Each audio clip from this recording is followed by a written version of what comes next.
Welcome back to Diary of a Speed Reader. Today's book is Moon by Bernd Brunner, and I'm giving it 4 stars. Now, this intriguing book really focuses just on the moon, and it covers both the folklore, the science fiction, and also what we now know on the scientific side. I love it. It's getting a sub 4 rating, I think, because people really wanted one or the other. But to me, you can't really separate the three because these are the things that have driven humanity to come together to try to do that space exploration thing. And in that regard, clearly 4 stars and one of the most thorough and thoughtful considerations of a single planetary objects that I read all week.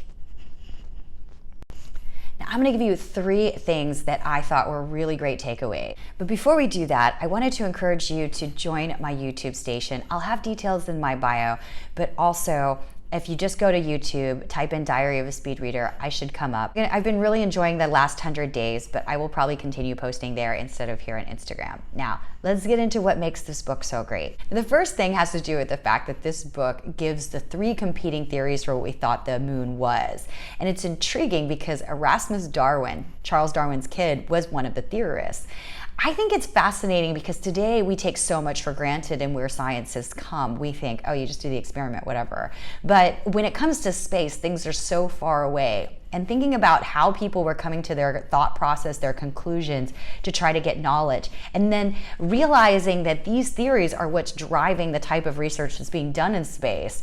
It's really fascinating. The thing is, this book actually covers the entire space of human fancy as relates to the moon. And I think it's really important because that's what ultimately drives interest in creativity and desire to understand objects that are not on the Earth.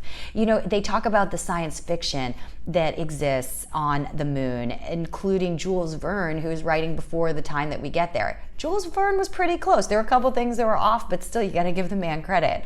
Additionally, it talks about the folklore. It talks about the importance of the moon to society throughout history. All of those things have driven us to look at the heavens and ask questions. Now, the last thing really has to do with progress from a perspective of air travel. You know, he talks about the fact that in 1903, the Wright brothers had just created an airplane, that sort of thing, and air travel was still kind of this new thing. In fact, if we would dial the clock back, the idea of being able to take flight would have necessarily been associated with being able to go into space. We now know differently, but we're talking about 66 years later, we put a man on the moon from the time that we first are able to navigate even just the clouds, so to speak. It's crazy, and it really makes you think what the next 100 years could bring. It will look nothing like what we've got now. And so all of our worries today, in perspective, when we think about our worries today, it's kind of fascinating.